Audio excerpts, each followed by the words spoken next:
Depuis la révolution industrielle, 1760, l'humanité utilise ce qu'on peut qualifier d'énergie. Ces énergies sont en partie responsables de nos avancées technologiques et sont maintenant au cœur de notre vie. Cependant, on a remarqué que depuis le début de l'utilisation de ces énergies, la planète Terre se dégrade. Quelles sont donc ces énergies néfastes et comment les remplacer? Les énergies fossiles, comprenant le pétrole, le gaz naturel et le charbon, ont été les piliers de notre économie mondiale depuis des décennies. Leur accessibilité et leur rendement ont alimenté le développement industriel. De plus, l'infrastructure existante pour leur extraction et leur utilisation rend leur intégration dans nos systèmes énergétiques relativement aisée. Cependant, l'utilisation de ces énergies fossiles a un coût considérable. Leur combustion libère des gaz à effet de serre et d'autres polluants dans l'atmosphère, contribuant ainsi au changement climatique et à la pollution de l'air et de l'eau. De plus, notre dépendance continue à ces ressources non renouvelables nous expose à des risques géopolitiques et économiques, notamment la volatilité des prix sur les marchés mondiaux et la compétition pour les ressources restantes. À long terme, l'épuisement des réserves et l'impact sur l'environnement et la santé humaine soulignent la nécessité urgente de transitionner vers des sources d'énergie alternatives plus durables et respectueuses de l'environnement.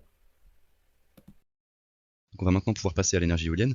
Donc le principe de l'éolien, c'est en fait utiliser la force du vent pour produire de l'électricité avec en fait l'énergie mécanique qui est formée avec la force du vent et les pales, donc via un alternateur. C'est un principe qui date pas d'hier puisque c'est déjà pratiquement ce qu'on utilisait avec les moulins par exemple, sauf qu'on n'avait pas d'alternateur, on ne produisait pas d'électricité juste pour moudre par exemple le grain.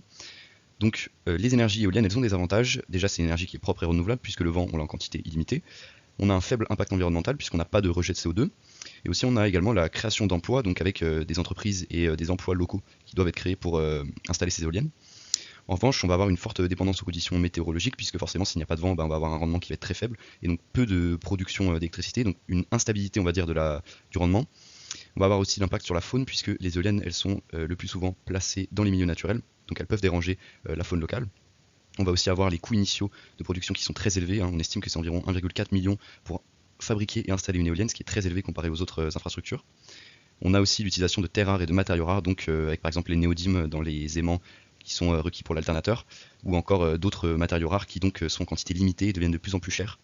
Et on a aussi un faible rendement comparé aux autres méthodes de production d'électricité, par exemple le nucléaire, etc. On va avoir un rendement qui est beaucoup plus faible justement à cause de cette dépendance aux conditions météorologiques. Passons maintenant à l'énergie solaire. L'énergie solaire fait référence à l'énergie provenant de la fusion nucléaire du Soleil qui va émettre des rayonnements. L'énergie solaire est principalement sous la forme de lumière et de chaleur, et cette énergie est captée et utilisée par diverses technologies pour produire de l'électricité, de la chaleur ou d'autres formes d'énergie utilisables. L'utilisation de l'énergie solaire remonte à l'Antiquité, où elle était utilisée pour chauffer l'eau et allumer des feux. Au XVIIIe siècle, les premières découvertes de l'effet photovoltaïque ont été faites. Au cours du XXe siècle, l'énergie solaire a été utilisée pour des applications militaires et spatiales, et depuis les années 70, elle connaît une croissance rapide en tant que source d'énergie compétitive pour la production d'électricité ou de chaleur. Cette énergie est cruciale dans le contexte énergétique mondial et possède de nombreux points forts, tels que le Soleil offre une source d'énergie inépuisable à l'échelle humaine et est accessible partout sur la planète. Aussi, l'énergie solaire est propre et renouvelable, ce qui a réduit les émissions de carbone et limite les impacts négatifs sur l'environnement. À savoir aussi que l'intégration de l'énergie solaire dans le mix énergétique mondial réduit la dépendance aux combustibles fossiles et renforce la sécurité énergétique. Pour finir avec les points forts, l'industrie solaire génère des emplois et stimule l'innovation, ce qui favorise le développement économique. Il existe tout de même quelques points faibles, tels que la variabilité et l'intermittence. Euh, J'entends par là que la production de l'énergie solaire dépend aussi des conditions météorologiques et de la lumière du soleil, ce qui peut poser des problèmes pour assurer une récupération de l'énergie stable, tel qu'en hiver, il y a une production plus faible alors que la consommation est plus forte, et le coût aussi est un problème. Bien que le coût des technologies solaires ait considérablement diminué, cela reste quand même élevé, et les investissements initiaux peuvent encore représenter un obstacle à grande échelle. Je vais donc par la suite vous introduire à la notion d'énergie nucléaire. Donc tout d'abord, qu'est-ce que l'énergie nucléaire? Donc l'énergie nucléaire est principalement utilisée pour produire de l'électricité, comme on peut donc voir le schéma d'une centrale nucléaire. Donc une centrale nucléaire, elle produit de l'électricité en exploitant l'énergie libérée lors de la fission nucléaire des réacteurs qui la composent, qu'on nomme aussi réacteurs nucléaires. Ces réacteurs contiennent des combustibles nucléaires, généralement de l'uranium, qui subit des réactions de fission, ce qui libère de la chaleur. Cette chaleur est ensuite utilisée pour produire de la vapeur à haute pression qui fait tourner une turbine, qui elle-même est connectée à un générateur électrique produisant ainsi de l'électricité.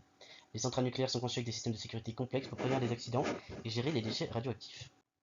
Donc l'énergie nucléaire, elle comporte plusieurs avantages. Elle a récemment été déclarée comme énergie propre, donc elle consomme peu de carbone.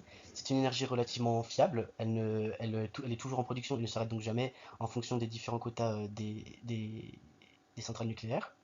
Elle est à faible coût car le coût de production de cette électricité est relativement stable une fois que la centrale elle est opérationnelle. Donc, cependant, elle comporte certains inconvénients. Elle produit des déchets radioactifs, ce qui est un point négatif concernant l'environnement. Il y a un risque de sûreté. Dans l'histoire, on peut relever plusieurs accidents liés à ces mêmes centrales nucléaires, tels que Tchernobyl. Et plus on développe cette solution, plus on assiste à la prolifération du nucléaire, ce qui est aussi néfaste à l'environnement. Donc l'énergie nucléaire dans le monde, ça représente 443 réacteurs opérationnels et ça produit en tout 10 terawatts.